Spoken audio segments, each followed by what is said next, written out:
حضرت عمر بن عاص رضی اللہ تعالیٰ عنہ نے مصر خود فتح کیا تھا،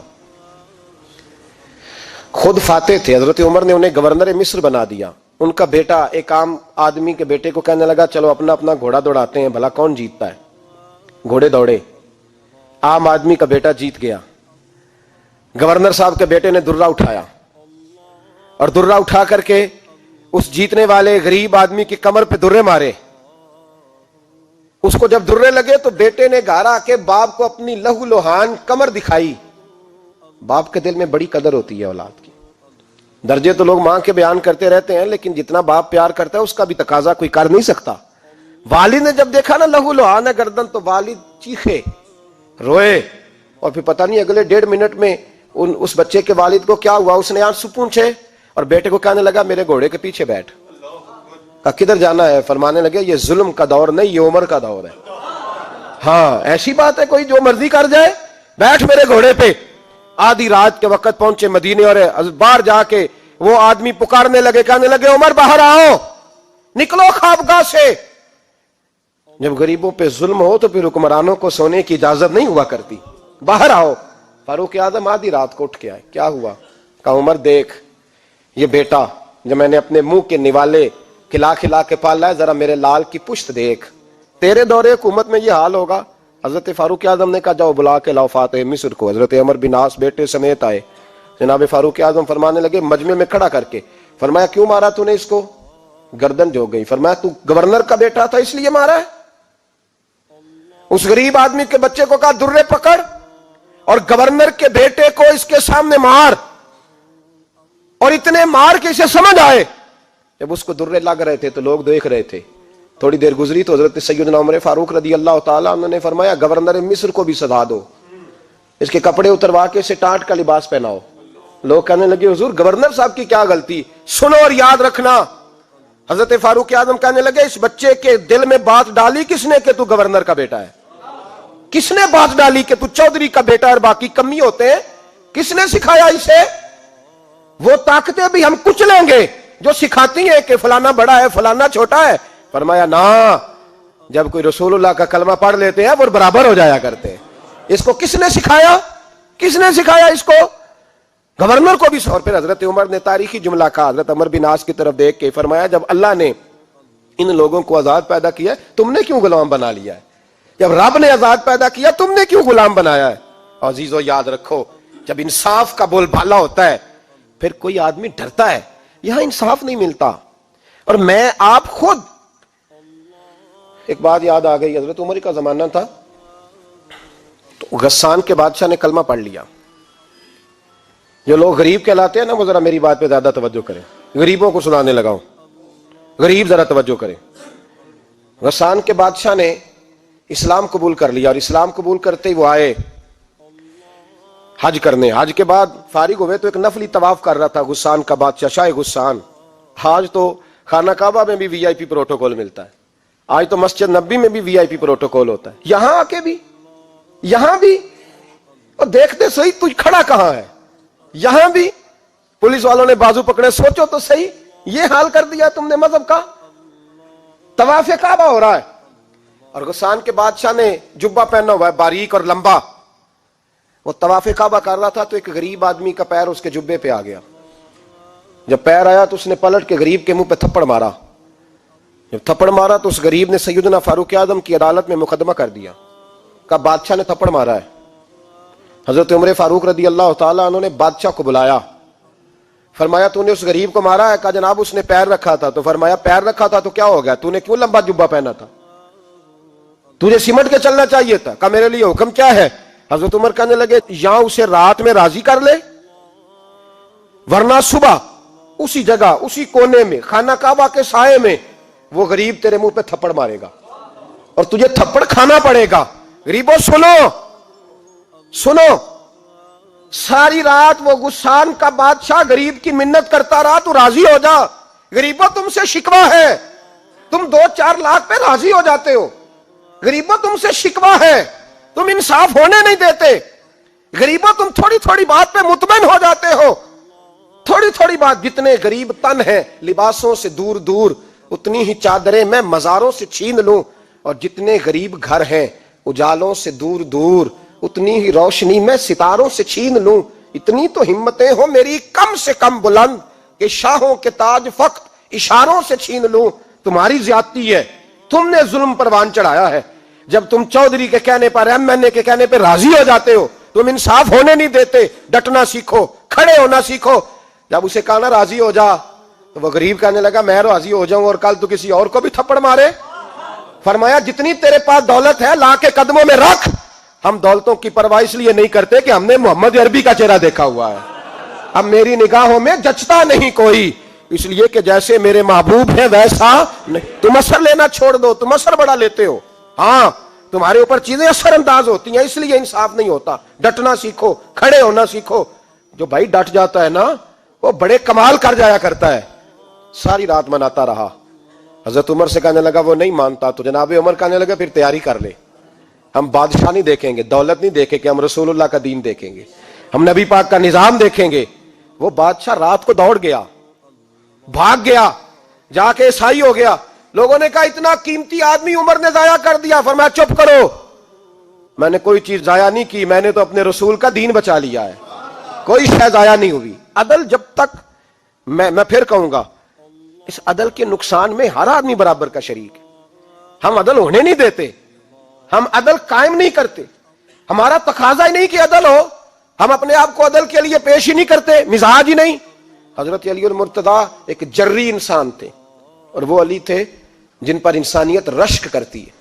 اور مولا علی وہ ہستی تھے کہ میرے مصطفیٰ کریم صلی اللہ تعالی علیہ وسلم نے فرمایا اس کے دیدار کو تو فرشتے بھی آیا کرتے. نا بڑا آدمی, اور پھر امیر المومنین خلیفۃ المسلمین حضرت علی. خود مولا علی نے حضرت قاضی شریح کو قاضی بنایا, چیف جسٹس بنایا, اپنے ہاتھوں سے تعیناتی کی. حضرت مولا علی رضی اللہ تعالیٰ عنہ کی زرہ گم ہو گئی. کافی دیر گزر گئی تو ایک یہودی کے پاس وہ زرہ آپ کو نظر آئی. حضرت علی نے ڈائریکٹ اس سے چھین نہیں لیا, حالانکہ امیر المومنین تھے. ہمارے ہاں ڈنڈا بھی بڑا چلتا ہے نا, جو طاقتور ہوتا ہے وہ تو تھانے جاتا ہی نہیں, اس کو ضرورت نہیں, اس نے تو بندے رکھے ہوئے ہیں, اس کو تو پتہ ہے کام کیسے لینا ہے. لیکن حضرت علی نے آئینی رستہ اختیار کیا, قانونی رستہ. قاضی صاحب کی عدالت میں مقدمہ کیا کہ فلاں یہودی کے پاس میری زرہ ہے اور وہ چوری ہو گئی تھی, گر گئی تھی, گم گئی تھی, مجھے دلائی جائے. قاضی صاحب نے بلا لیا یہودی کو, امیر المومنین بھی کٹہرے میں. قاضی صاحب کہنے لگے اس سے کہ زرہ تیری ہے؟ اس نے کہا جی میرے پاس ہے تو میری ہے. قاضی صاحب کہنے لگے حضرت علی سے گواہ آپ کو دینے پڑیں گے کیونکہ مقدمہ آپ نے کیا ہے, اگرچہ وہ امیر المومنین ہے. توجہ ہے بھائیوں کی, سمجھ آ رہی ہے باتوں کی؟ گواہ امیر المومنین آپ نے دینے ہیں کیونکہ مقدمہ آپ نے دائر کیا. تو حضرت علی کہنے لگے میرا بیٹا حسن گواہی دے گا کہ میری ہے, اور میرا غلام کمبر گواہی دے گا. قاضی صاحب کہنے لگے حضور ان کی گواہی درست تو ہے پر میں نہیں تسلیم کرتا, اس لیے کہ بیٹے تو باپ کے حق میں بولا ہی کرتے ہیں, نوکر تو آقاؤں کے حق میں بولتے ہی ہیں. جائیں کوئی غیر جانبدار بندہ لے کے آئے جو گواہی دے. تو حضرت علی خاموش ہو گئے, کہنے لگے ابھی میرے پاس ایسا کوئی گواہ نہیں. قاضی صاحب کہنے لگے چلیں پھر آپ یہودی کو راضی کریں, آپ نے کیوں بلا وجہ گھسیٹا عدالت میں, راضی کریں, انصاف کا تقاضا ہے. تو حضرت علی قریب گئے, کہنے لگے بھیا ناراض نہ ہونا, زرہ تو میری ہے, ناراض نہ ہونا, میں نے غلط مقدمہ نہیں کیا. وہ علیحدہ بات ہے کہ میرے پاس گواہ نہیں تو میں کوئی بے انصافی نہیں کر سکتا, تو میرے ساتھ چل تجھے کھجوروں کا حلوہ کھلاتا ہوں تاکہ تو راضی ہو جائے. وہ یہودی کہنے لگا میں نے قاضی صاحب کا انصاف دیکھا اور جناب علی کا انصاف کے لیے کھڑا ہونے دیکھا تو میں مولا علی کے قدموں میں بیٹھ گیا. میں نے کہا علی جب تیری یہ شان ہے تو محمد عربی کا کیا مقام ہوگا. میں نے کلمہ پڑھنا شروع کر دیا. دیکھیں نا تقاضا پورا کیا ہے حضرت علی نے. تو وہ کہنے لگا علی تیرے انصاف کے رنگ نے نا, جملہ یاد رکھنا, کہنے لگا یہودی علی تیرے انصاف کے اس رنگ نے میرے دل سے کفر کی میل دور کر دی, تیرے عدل نے میرا کفر توڑ دیا, کفر. لیکن شرط دیکھیں نا, غریب آدمی ابو ایوب انصاری, ماڑے بندے, اب تو پیر اور مولوی بھی گنجائش نہیں نہ دیتا کسی کو بولنے کی. تو سیاست دان تو اللہ ہی کی پناہ, وہ تو پتہ نہیں کس طرح سوتے ہیں رات کو, اللہ ہی جانتا ہے. پتہ نہیں کس طرح اپنے آپ کو مطمئن کر کے وہ زندگیاں گزار رہے ہیں, خدا ہی بہتر جانتا ہے. حضرت عمر فاروق جیسا دلیر اور جرری آدمی جمعہ پڑھانے مسجد میں داخل ہوئے تو جناب ابو ایوب انصاری دروازے پہ کھڑے ہو گئے, کہنے لگے عمر تیرے نوکر نہیں, ٹائم پہ آیا کر, بڑی دیر سے کھڑے ہیں. کیوں دیر سے آیا ہے؟ بڑے جلالی تھے نا حضرت عمر, لیکن وہ جلالی اس وقت تھے جب کوئی ظلم کرتا تھا, اور ذات کے لیے جلالی نہیں تھے. کہا وقت پہ آیا کر, کو ملازم نہیں تیرے. تو سیدنا فاروق اعظم منبر پہ چڑھے اور فرمانے لگے اللہ ابو ایوب انصاری کا بھلا کرے، جب تک اس طرح کے لوگ موجود ہیں کوئی بادشاہ بگڑے گا نہیں، اللہ اس کا بھلا کرے، اس نے میری توجہ صحیح۔ اور پھر عمر رو پڑے، رو کے فرمانے لگے مسلمانوں معاف کر دو، غلطی کوئی نہیں، میرے پاس کرتا ایک ہی ہے، اور عبداللہ کی ماں نے وہ دھو کے خشک ہونے کو ڈال دیا تھا، غریب ہوں، کرتا دوسرا کوئی نہیں، تو وہ ذرا نا خشک ہونے میں آ کے دیکھ لو ابھی بھی گیلا ہے، مجھے معاف کر دو، میری غلطی نہیں ہے۔ صحابہ درد کے ساتھ رونے لگے اور کہنے لگے اللہ اس طرح کے حکمران ہمیشہ عطا کرتا رہے۔ میرے بھائی تو انصاف کا رنگ تو دے، ان تقاضوں کو سمجھنا۔ یہاں کسی کی جرت ہے بول سکے، طاقت ہے کسی کی، لیکن انہوں نے اپنے آپ کو پیش کیا، سامنے پیش کیا اپنے آپ لوگوں کے سامنے۔ دو مال غنیمت کی چادریں بانٹ رہی ہیں، سب کو ایک ایک ملی ہے۔ فاروق اعظم جمعہ پڑھانے آئے تو اسی چادر کا کرتا، اسی کی تامت، لوگ کھڑے ہو گئے، عمر بتا تو نے دو کیوں لی؟ یہ انصاف ہے، یہ عدل ہے، کیوں لی دو؟ تو حضرت عمر کہنے لگے میرا بیٹا جواب دے گا۔ عبداللہ بن عمر بولے، کہنے لگے ابا جی کے کپڑے بڑے پرانے ہو گئے تھے، میں نے اپنے حصے کی بھی اپنے ابا جی کو دے دی ہے۔ دیکھیں نا یہ انصاف میرے نبی پاک نے کیا ہے، صحابہ نے سیکھا ہے۔ میں اور آپ تیار نہیں، ہم تیار نہیں انصاف کے لیے، ہمارا مزاج نہیں انصاف کا، ہمیں خود بہت سارا آگے پیش ہو کے رنگ دکھانا پڑے گا، اس کے لیے ہماری تیاری نہیں۔ اس لیے ہم حکمرانوں کو گالی دے کے چپ کر جاتے ہیں، اس لیے ہم وکیلوں کے کہتے ہیں بکتے بڑا ہیں، جج بکتے، یہ باتیں کر کے ہم خاموش ہیں، ہم پیش نہیں کر پا رہے، ابھی تک ہم اپنے آپ کو کھڑا نہیں کر پا رہے کہ ہم سے مطالبہ کرو انصاف کا، کھڑا نہیں۔ حضرت سیدنا علی المرتضیٰ شیر خدا رضی اللہ تعالیٰ عنہ فرماتے ہیں بدر کے لیے جب جا رہے تھے تو سواری ایک تھی، سوار تین تھے، ایک سواری اور سوار تین۔ فرماتے ہیں نبی پاک صلی اللہ علیہ وسلم نے فرمایا تین کٹھے نہ بیٹھنا، دو بیٹھیں، سواریوں کو تکلیف ہوتی ہے، قربان جاؤں کیسا رسول دیا ہے جو جانوروں کے حقوق کا بھی خیال فرماتے ہیں صلی اللہ علیہ وسلم۔ فرمایا دو بیٹھیں۔ حضرت علی کہتے ہیں پہلے میں اور نبی پاک صلی اللہ علیہ وسلم بیٹھے، اور تیسرے ہمارے ساتھ ابو درداء رضی اللہ تعالیٰ عنہ۔ فرماتے ہیں جا رہے تھے بدر کے لیے، پہلے میں اور حضور بیٹھے، پھر نبی پاک اور ابو درداء بیٹھے۔ فرماتے ہیں پھر نمبر لگ گیا میرا اور ابو درداء کا، اور مصطفیٰ نے گھوڑے کی لگام تھامی تو حضرت ابو درداء تڑپ اٹھے، کہنے لگے علی نہ طبیعت مانتی ہے، نہ ادب مانتا ہے، نہ عشق مانتا ہے، تو اس طرح کر، میں تو چھوٹا ہوں، آپ کہیے رسول پاک سے، آپ ہر لحاظ سے بڑے ہیں، آپ عرض کیجئے کہ حضور نہ ادب مانتا ہے، نہ عشق مانتا ہے، نہ پیار مانتا ہے، نہ تقاضا ہے، مہربانی کرے آ جائیں۔ حضرت علی ہاتھ باندھ کے عرض کرنے لگے محبوبہ ٹھیک ہے باری آپ کی پیدل چلنے کی ہے، پر مہربانی کریں، ادب پیار اور محبت مجبور کر رہی ہے۔ تو حضور نے فرمایا علی چپ کر، میں عدل نہیں کروں گا تو لوگ عدل سیکھیں گے کیسے؟ اگر میں عدل نہیں کروں گا تو قوم سیکھے گی کیسے؟ مجھے عدل کرنے دے، انصاف کرنے دے، فرمایا چلنے دے مجھے پیدل، کچھ نہیں ہوتا۔ تقاضا عدل جب تک پورا نہیں ہوتا، آپ یقین کریں میرے صاحب کہا کرتے تھے میں عدالت کو عدالت نہیں کہتا، کچہری کہتا ہوں، اس لیے کہ عدالت وہ ہوتی ہے جہاں عدل ہوتا ہے۔ یہاں تو حال یہ ہے، بتائیے وکیل کو نہیں پتا ہوتا کہ جو میرے پاس آیا یہ غلط آدمی ہے، وہ اس کی حمایت کرتا ہے کہ نہیں، اس کے ساتھ چلتا ہے کہ نہیں، جھوٹ کے ساتھ آخر تک لڑتا ہے کہ نہیں لڑتا، جو گواہ بن کے جا رہے ہوتے ہیں انہیں پتا ہوتا ہے کہ نہیں کہ ہم جھوٹے کی گواہی دینے جا رہے ہیں، تو پھر کیا سارا ظلم حکومتیں کر رہی ہیں؟ معاشرہ بھی تو اپنی ترتیب بدلے نا، لوگ بھی تو اپنا رنگ بدلے نا، لوگ بھی تو طبیعت بدلے نا۔ کون منتخب کرتا ہے انہیں ظالموں کو؟ عوام، اور پھر اس کے بعد شکوہ بھی عوام ہی کرتی ہے۔ خدا را تقاضے سمجھو، مزاج سمجھو، طبیعت سمجھو اسلام کی۔ میرے نبی پاک صلی اللہ علیہ وسلم نے عدل کا بول بالا کیا، ہر مقام پر، ہر نقطے پر رسول پاک صلی اللہ علیہ وسلم نے عدل عدل اور عدل کی آواز بلند فرمائی۔ کوئی مقام ایسا نہیں، آپ پڑھیے کتابیں، اگر ایک کلمہ پڑھنے والے اور یہودی کا فیصلہ آیا ہے اور نبی پاک صلی اللہ علیہ وسلم نے یہودی کو حق میں سمجھا ہے تو نبی پاک نے یہودی کے حق میں فیصلہ دیا۔ وہ منافق بگڑ گیا ہے، حضرت عمر کے پاس گیا ہے، لیکن حضور نے فرمایا جہاں جاتا ہے جا، فیصلہ وہی کیا جائے گا جو عدل پہ مبنی ہوگا، جو انصاف پہ مبنی ہوگا۔ ہماری طبیعتوں کے اندر سے وہ جو جس سٹیج پہ کوئی بیٹھا ہے وہ وہاں بڑا ہے، وہ جہاں بیٹھا ہے وہ سلطنت کا مہاراجا ہے، وہ کہتا ہے نہیں نہیں میرے پاس سارا کچھ ہے، یا تو میں اختیارات استعمال کروں گا، وہ استعمال نہ ہوئے تو پھر دولت استعمال کروں گا۔ تو جب اجتماعی مزاج قوم کا بگڑتا ہے، پھر معاشرے میں ناانصافی عام ہوتی ہے، پھر ظلم عام ہوتا ہے، پھر بے رہ روی کا شکار۔ اور میرے نبی پاک صلی اللہ علیہ وسلم کی حدیث سن لے، ذرا جا کے سننا یہ والی روایت، اور اسے یاد کر لینا، اس کا رٹا لگا لینا۔ حضور نے فرمایا تھا جس معاشرے میں بے حیائی عام ہوگی وہاں ایسی بیماریاں پیدا ہوں گی جن کا علاج ہی کوئی نہیں ہوگا. اور حضور نے فرمایا جس قوم کے اندر انصاف نہیں ہوگا وہاں قتل عام ہوگا. انصاف نہیں، جب تک مجرم کو سزا نہیں ملتی، جب تک مجرم کو سزا نہیں ملتی اتنی دیر تک لوگوں کے لیے وہ نشان عبرت نہیں بنتا، اتنی دیر تک لوگ باز نہیں آتے. یاد رکھیں جب انصاف ہوگا، عدل ہوگا، اور عدل کرنے والے جب عدل کریں گے اور انصاف کا دامن تھامیں گے.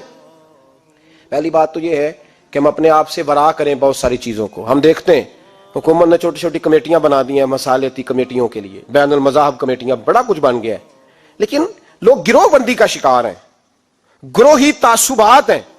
دیکھتے ہیں کہ ہمارا ووٹ کس طرف ہے، ہمارا مزاج کس طرف ہے، اس رنگ میں ملت کا اجتماعی نقصان ہو جائے، شرازہ بکھر جائے. اور میں شروع میں کہہ چکا ہوں، امام حسن فرمایا کرتے تھے اگر غریب پر ظلم نہ روکا جائے گا تو وہ ظلم امیر کے دروازے تک دی جائے گا. ایک وقت آئے گا کہ امیروں کے ساتھ بھی زیادتیاں ہونے لگیں، اس لیے کہ جب ظلم ہوتا ہے تو اس کی آگ بھی پورے معاشرے کو لپیٹ میں لیتی ہے، اور جب انصاف ہوتا ہے تو اس کی برکتیں بھی سارے معاشرے کو فائدہ دیتی ہیں. عدل انصاف ضروری امر ہے. حضرت عمر فاروق رضی اللہ تعالیٰ عنہ جناب زید بن ثابت رضی اللہ تعالیٰ عنہ کو خود قاضی بنایا تھا. حضرت زید بن ثابت کو قاضی خود بنایا، خود تعینات کیا. حضرت ابی بن کعب رضی اللہ تعالیٰ عنہ نے نا حضرت عمر پر مقدمہ کر دیا حضرت زید بن ثابت کی حکومت میں، خود حضرت عمر پر. جناب عمر جب پہنچے نا وہاں سب لوگ بیٹھے رہے. ایک شخص کہنے لگا تم اپنے امیر کے لیے کھڑے نہیں ہوئے، تو حضرت زید بن ثابت کہنے لگے چپ کر جا، ان پر مقدمہ ہے، وہ حساب دینے آئے ہیں، امیر المومنین بن کے نہیں آئے. سامنے کھڑا کیا تو گفتگو کے دوران کوئی ایسا موقع آیا کہ حضرت عمر کو قسم دینی پڑی. تو حضرت زید بن ثابت حضرت ابی بن کعب سے کہنے لگے یار لحاظ کر، وہ فاروق اعظم ہے، امیر المومنین ہے ہمارے، اور تو ان سے قسم کا مطالبہ کر رہا ہے. حضرت سیدنا فاروق اعظم کی طرفداری میں بات کی نا تو حضرت سیدنا عمر فرمانے لگے زید اس مقدمے کا فیصلہ کر لو اور اس کے بعد میں تمہیں معزول کر دوں گا، تم تو اہلیت ہی نہیں رکھتے. حضور کیا ہوا؟ فرمایا تم نے میری طرفداری کیوں کی، تم نے مجھے امیر المومنین کیوں کہا، تم نے کیوں میرے حق میں بات کی؟ اگر میں اور تو اس طرح کرنے لگیں گے تو امت کو عدل کون دے گا؟ اگر میرا اور تیرا یہ رنگ ہو جائے گا، کیوں تو نے مجھے امیر المومنین کہا؟ اس وقت میں اپنی صفائی دینے آیا ہوں، عمر بن خطاب سے زیادہ میرا کوئی تعارف نہیں ہونا چاہیے، کیوں تم نے یہ لفظ کہے؟ اور فرمایا اگر مجھ پر قسم آئے گی اور جو میرے اوپر لاگو ہوگا مجھے وہ کام کرنے کا تمہیں حکم کرنا چاہیے تھا. یہاں تو حال ہی کوئی نہیں، مزاج ہی کوئی نہیں. ہماری قوم بڑی سمجھدار ہے، حکمران بھی بڑے سمجھدار ہیں. ممتاز حسین قادری رحمۃ اللہ علیہ کو پھانسی ہوئی تو لوگ کہنے لگے مولوی شدائی ہو گئے. فیصلہ تھا عدالت کا تو ماننا چاہیے تھا. ایک فیصلہ ایک پیپلز پارٹی کے سابقہ صدر کے بارے میں بھی عدالت نے دیا تھا، اور پھر آپ کی پارلیمنٹ نے اس فیصلے کو کنڈم کیا، مذمت کی، اور اٹھ کے کہا گیا کہ ہم مذمت کرتے ہیں، فیصلہ غلط تھا. جب حضرت ممتاز قادری کے حق میں فیصلہ آئے تو اس وقت لوگ بولتے ہیں، کہتے ہیں دیکھو جناب عدالت کا فیصلہ ہے اور مولوی کہہ رہے پھانسی نہ دو. اور جب ایک شخص پر، ایک عام آدمی پر فیصلہ آئے اور بڑی عدالت کرے اور وہ چوکوں چوراہوں میں کھڑا ہو کے کہے کہ ہم اس فیصلے کو نہیں مانتے، پھر کوئی آدمی نہیں بولتا. پھر کسی جگہ ہم نے کہا تھا بچ جا، تو رسول اللہ صلی اللہ علیہ وسلم کی ناموس والوں کا لحاظ کر، اللہ رسول تیرا خیال فرمائیں گے. لیکن یہاں عدل اور انصاف کے تقاضے بڑے عجیب ہیں. غریب کے حق میں فیصلہ اور ہے اور امیر کے حق میں فیصلہ اور ہے. چودھری صاحب پہ درخواست آ جائے تو ایس ایچ او صاحب ٹیلی فون کرتے ہیں، چودھری صاحب درخواست آئی ہے تواڈے تو کی کرنا جے، وہ کی کرنا تواڈے تے اپلیکیشن آئی ہے، لینی ہے کہ نہیں؟ اور اگر غریب آدمی بیچارہ ریڑھی والا 4 بیٹیوں کا باپ ہے اور نہ وہ گدھا گاڑی پہ بیچتا ہے فروٹ، تو غلط کراسنگ کی وجہ سے مقدمہ ہو گیا ہے، تو چودھری کو ساتھ لے کے وہ گیا ہے، چونکہ 4 بیٹیاں نا اور کل اس کی ملکیت وہی 5000 تھا جس کا اس نے فروٹ خریدا تھا. چودھری بھی کرسی پہ، ایس ایچ او بھی کرسی پہ، اور غریب آدمی زمین پہ بیٹھا ہے، اور ایک ایک زبان سے 32 گالیاں اسے دی جا رہی ہیں. وہ کہتے ہیں چودھری صاحب تہاڈی مہربانی، میں تو شامی گھر جانا ہے تو میری تیاں روٹی کھانی، مہربانی کرو میرا سامان واپس کر دو، مہربانی کرو خدا را میرا سامان دے دو. او یار ظلم یہ ہے کہ یہاں امیر کے لیے قانون اور ہے اور غریب کے لیے قانون اور ہے. اس وقت پھر ظلم ہوتا ہے، پھر زیادتی ہوتی ہے، پھر ملتیں نہیں بنتی، پھر اس سے ڈاکو پروان چڑھتے ہیں. اس سے پھر ظالم پروان چڑھتے ہیں. اپنے آپ کو پیش کرو. یاد رکھو میرے نبی پاک صلی اللہ علیہ وسلم نے فرمایا ظلم قیامت کے اندھیروں میں سے ایک اندھیرا ہوگا. ظالموں کو قیامت کے دن ٹھوکریں لگیں گی, رستہ نہیں ملے گا. اپنے آپ کو پیش کریں, چھوٹی سی بھی زیادتی, چھوٹا سا بھی ظلم نہ ہونے پائے. انصاف کے تقاضے پورے ہونے چاہیے. نبی پاک صلی اللہ تعالی علیہ وسلم نے جو امت ہمیں بنایا ہے تو اس امت میں انصاف کا بول بالا ہے. کوئی آدمی انصاف سے بالا تر نہیں. بہت بڑی بات کرنے لگا ہوں. امام ابو نعیم نے لکھا ہے, خود رسول پاک نے اپنی ذات کو انصاف کے لیے پیش کیا. اس بات کو میں جب کبھی سوچتا ہوں نا تو لگتا ہے کہ روح پرواز کر رہی ہے اور پتہ نہیں کہاں کہاں سے ہو آئی ہے. انصاف کا بول بالا ایسے نہیں ہوتا. حضرت فاروق اعظم اور مولا علی اور عثمان غنی اور ابو بکر صدیق اور سیدنا قاضی شرح جیسے لوگ ایسے ہی تیار نہیں ہوتے. ان کے پیچھے جو میرے رسول پاک صلی اللہ علیہ وسلم کا مزاج ہے اس کو سمجھیں, غور کریں. میں جب اس پہلو کو دیکھتا ہوں نا, آپ یقین کریں یہ روایت میں کبھی کبھی پڑھتا ہوں اور کبھی کبھی اس کو بیان کرتا ہوں تو میں کھو جاتا ہوں بہت ساری جگہوں پہ. پتہ نہیں کہاں کہاں کا سفر طے ہو جاتا ہے. حضرت عکاشہ بن محصن رضی اللہ تعالیٰ عنہ فرماتے ہیں کہ نبی پاک صلی اللہ علیہ وسلم کے وصال سے 2-3 دن پہلے کی بات, محبوب پاک صلی اللہ علیہ وسلم نے فرمایا سب لوگوں کو مسجد نبوی میں اکٹھا کرو. اکٹھا کیا. جب کوئی نئی آیت آتی تھی یا کوئی جنگ کی تیاری ہوتی تھی تو لوگ اکٹھے کیے جاتے تھے. سب کو اکٹھا کیا. کہتے ہیں جب حضور کا حجرہ نور کھلا تو 2 آدمی بظاہر حضور کو سہارا دے کے لائے. اتنی بخار اور کمزوری ہے. حضور منبر پہ بیٹھے اور جب نبی پاک بات کرتے ہیں تو ہاتھ مبارک پہ بظاہر راشا ہے, کانپتے ہیں دست اقدس.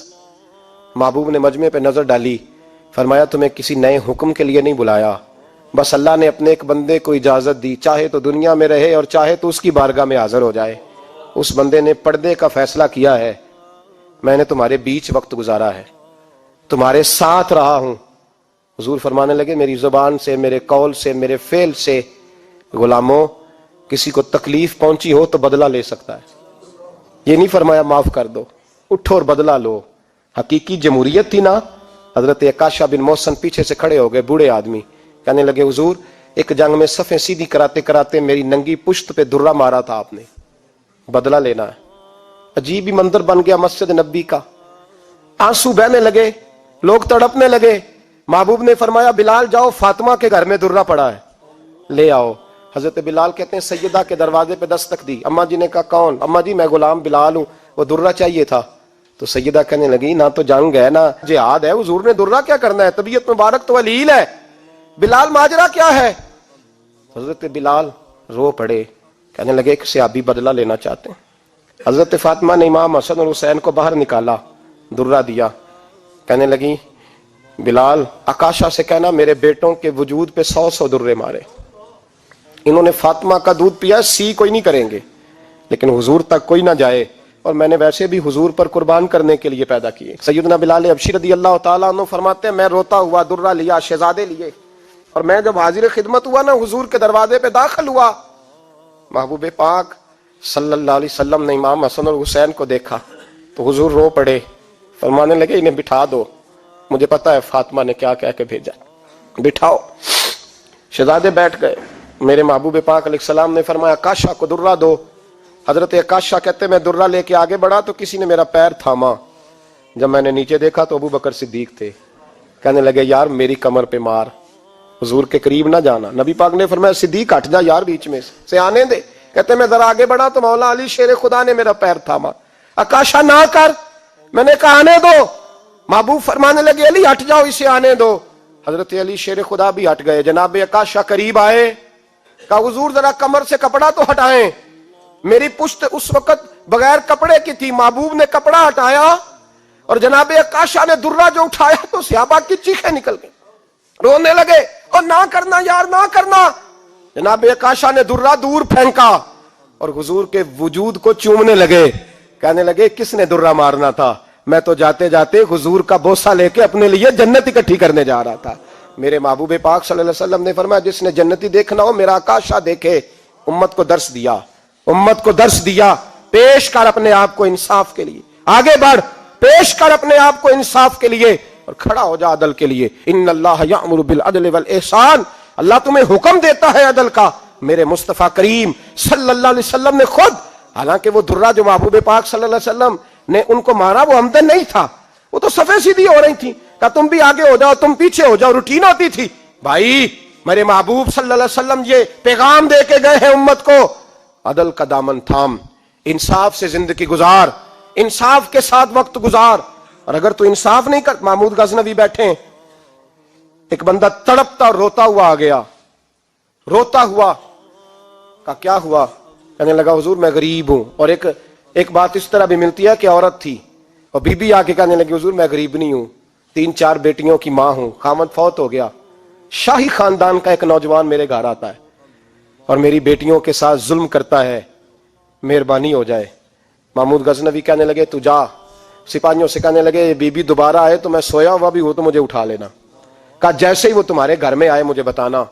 بی بی کہتی ہے تیسرے دن میں دوبارہ گئی، دروازے شاہی پہ دستک دی تو محمود فوراً نکلے، لباس پہنا جنگ کا، نیزہ، تلوار، تیر، کمان، گھوڑے پہ بیٹھے میرے ساتھ چلے، اور کہتے ہیں جب اندر داخل ہوئے تو وہ نوجوان گھر کے اندر تھا۔ محمود غزنوی نے اندر جاتے ہی کہا جلدی سے چراغ بند کرو، دیا گل کر دیا، چراغ بند کر دیا، اور محمود نے 2 وار کی اور نوجوان کی گردن اڑا دی۔ جب قتل ہو گیا تو محمود نے کہا پانی لاؤ، اور بی بی کہتی ہے میں پانی لائی، 1 پیالہ، 2 پیالے، 3 پیالے، 5 پیالے پی گئے محمود پانی کے، پیتے ہی جا رہے۔ میں نے کہا بادشاہ کیا ہوا؟ تو محمود رونے لگا، کہنے لگا تجھے انصاف مل گیا نا؟ کہا مل گیا۔ تو محمود کہنے لگے یہ میری سگی بہن کا بیٹا تھا اور میری بیوہ بہن کا اکیلا بیٹا تھا۔ جب تو میرے گھر آئی کہ شاہی خاندان کا نوجوان آتا ہے تو میں نے تحقیق کی تو مجھے پتا چلا کہ وہ تو میرا اپنا بھانجا ہے۔ میں نے قسم کھائی تھی کہ جب تک تجھے انصاف نہیں ملے گا میں پانی نہیں پیوں گا، پانی نہیں پیوں گا۔ پانی اس لیے مانگا ہے کہ پیاس سے مر رہا ہوں، اور دیا اس لیے بند کیا ہے کہ بہنیں بڑی پیاری ہوتی ہیں نا، اور پھر بہن بیوہ ہو اور بیٹا اس کا یتیم ہو اور اکیلا ہو پھر رنگ اور ہوتا ہے نا، اس لیے چراغ گل کر کے میں نے اسے قتل کیا ہے کہ اگر مارنے لگوں تو کہیں بہن کا چہرہ نہ میری آنکھوں کے سامنے آئے، کہیں بھانجے کا تصور دیکھ کر میں اسے چھوڑ نہ دوں۔ ان اللہ یأمر بالعدل والاحسان، جب تک عدل اور انصاف ہوتا رہتا ہے، معاشرہ سکون سے بھرا رہتا ہے۔ یاد رکھو جس معاشرے میں عدل نہیں ہوتا، جس معاشرے میں انصاف نہیں ہوتا، جس معاشرے کے اندر لوگ اپنے آپ کو بالا تر سمجھنے لگتے ہیں، جس معاشرے کے اندر ہمارا تو یہ حال ہے کہ باہر سے آ کر ہمارا دشمن حملہ کر کے لوٹ جاتا ہے، ہمیں پتہ ہی نہیں چلتا، بس ٹھیک ہے مار گئے چھٹی ہو گئی۔ جس معاشرے کی بے حسی کا یہ عالم ہو کہ درجنوں لوگ قتل ہوں، اور میں دکھ سے یہ باتیں کرتا ہوں، دکھ سے۔ ایک دن نا اخبار پہ 4 قتلوں کی خبر بھی لگی ہوئی تھی اور ایک سیاستدان کی ممکنہ شادی کی خبر بھی لگی ہوئی تھی، کلیجہ پھٹتا ہے بات کرتے۔ وہ خبر اتنی چھوٹی سی تھی کہ آج ضلع لاہور میں 4 لوگ قتل ہو گئے، وہ خبر اتنی چھوٹی تھی، اور ایک سیاستدان نئی مداری کرنے لگا ہے، اس کی خبر بڑی تھی۔ اور قوم وہ ٹھیک ہے، پڑھنے والا بھی ایسا ہی ہے، میری طرح کے لوگ، انہوں نے وہ کہا وہ قتل تو روز ہوتے رہتے ہیں، یہ عام سے لوگ ہیں، غریب لوگ، یہ گاجر مولی ہیں، کوئی برج نہیں، کٹ گئے تو یہ شادی کی خبر بڑی ہے، اس پہ تبصرہ ہونا چاہیے۔ اسی وقت پھٹے آباد ہو جاتے ہیں، چونک آباد ہو جاتے ہیں، بحث شروع ہو جائے، 4 آدمی قتل ہو گئے، ٹھیک ہے معاذ اللہ، مسئلہ ہی کوئی نہیں۔ اتنی بے حسی، اس قدر زیادہ سفاکیت، اور قومی میڈیا مداری گروں کی خبریں بڑی دیتا ہے، اور جو بیچارے قتل ہو گئے سر راہ، جن کی رپٹ بھی پتہ نہیں کب درج ہوگی، اور جن کے بارے میں پہلی کاروائی کا آغاز بھی پتہ نہیں کب ہوگا، ان کی خبریں چھوٹی ہیں۔ ہم تو اس طرح ہیں جیسے کوئی مداری لگائے گا تو ساری قوم وہاں اکٹھی ہو جائے گی، یہ سنجیدہ قوموں کا وتیرہ نہیں۔ او بھائی، ہم پاکستانی، پنجابی، یہ سارا کچھ بعد میں ہے، سب سے پہلے ہم رسول اللہ کے غلام ہیں۔ ہمارے مزاج کے اندر وہ سارا کچھ ہونا چاہیے جو ہمارے نبی نے ہمیں عطا فرمایا ہے، ہمیں ان ساری چیزوں کو سیکھنا چاہیے جو رسول پاک نے ہمیں عطا فرمائی ہیں۔ اپنے مزاج کو تبدیل کریں، انصاف کا آغاز کریں، اور اگر کبھی غلطی ہو جائے تو ڈٹ کے کہیں ہو گئی، اپنے آپ کو پیش کریں۔ حضرت علی شیر خدا رضی اللہ تعالیٰ عنہ فرمایا کرتے تھے جسے دنیا میں سزا ملے گی اللہ دوبارہ قیامت میں نہیں دے گا، اس لیے کہ میرا رب بڑا کریم ہے۔ آپ فرمایا کرتے تھے وہ بڑے قیمتی لوگ ہیں جو دنیا میں سزا لیتے ہیں لیکن آخرت کی سزا سے بچ جایا کرتے ہیں۔ یہاں اگر اپنے آپ کو پیش کر لیا جائے، یہاں اگر انسان اپنے آپ کا محاسبہ کر لے، اس جگہ عدل قائم کر لے، صبح قیامت اس کے لیے آسانی ہو جائے۔ غریب سے لے کر امیر تک جو جس جگہ بیٹھا ہے، جس منصب پہ بیٹھا ہے، اسے تقاضا عدل قائم کرنا چاہیے۔ اسے انصاف کا بول بالا کرنا چاہیے، اسے ہر مقام پر یہ سوچنا چاہیے کہیں ایسا تو نہیں کہ میں بے انصاف ہوں۔ اور یاد رکھیں، انصاف انصاف ہوتا ہے، نہ انصاف کی آنکھیں ہونی چاہیے اور نہ انصاف کا دل ہونا چاہیے۔ وہ دیکھے نہ کہ سامنے کون ہے، اور اس کا دل اگر دھڑکے تو صرف انصاف کے لیے دھڑکے، کسی اور کے لیے دھڑکنا نہیں چاہیے۔ اسے بالکل فیصلہ کرنا چاہیے، جو بھی سامنے آئے اسے فیصلہ کرنا چاہیے۔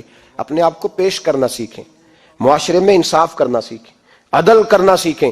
ہمارے ہاں انفرادی سطح پہ جب شروع ہوگا یہ کام، انفرادی سطح پہ، پھر وہ اجتماعی، آپ یقین کریں لوگ گفتگو کی حد تک بھی انصاف نہیں کرتے۔ کوئی آدمی اگر صحیح کہہ رہا ہے نا بات، لیکن ہمارے مفادات کو ٹھیس پہنچ رہی ہے تو اس کی مخالفت کرنا ہم ضروری سمجھتے ہیں، کہتے ہیں بات صحیح کر رہا ہے، پر چونکہ میرے مفادات کی نہیں، لہذا میں اس کو اس بات میں آگے بڑھنے کی اجازت نہیں دوں گا۔ 2-4 دن پہلے ایک صاحب مجھے سمجھانے لگے، کہنے لگے معاملات تھوڑے آگے بڑھ رہے ہیں، اب تو چیزیں بڑی ساری صحیح ہو گئی ہیں، علماء کو نرمی کرنی چاہیے۔ اور میں نے کہا کس بات کی نرمی؟ ہماری آواز تو اتنی مؤثر ہے ہی نہیں، ہم نے تو کبھی دعویٰ ہی نہیں کیا کہ ہماری وجہ سے بڑا انقلاب آ رہا ہے۔ اگر کونوں میں بیٹھ کے مسجدوں میں رسول اللہ کے نام کی دعائی دیتے تو اتنا تو موقع دو نا، ہمیں کم از کم اتنا تو کرنے دو۔ اور وگرنہ اگر ہم سے پوچھو تو مرحوم کہہ گئے تھے جتنے غریب گھر ہیں اجالوں سے دور دور، اتنی ہی روشنی میں چراغوں سے چھین لوں، اور جتنے غریب تن ہیں لباسوں سے بے نیاز، اتنی ہی چادریں میں مزاروں سے چھین لوں۔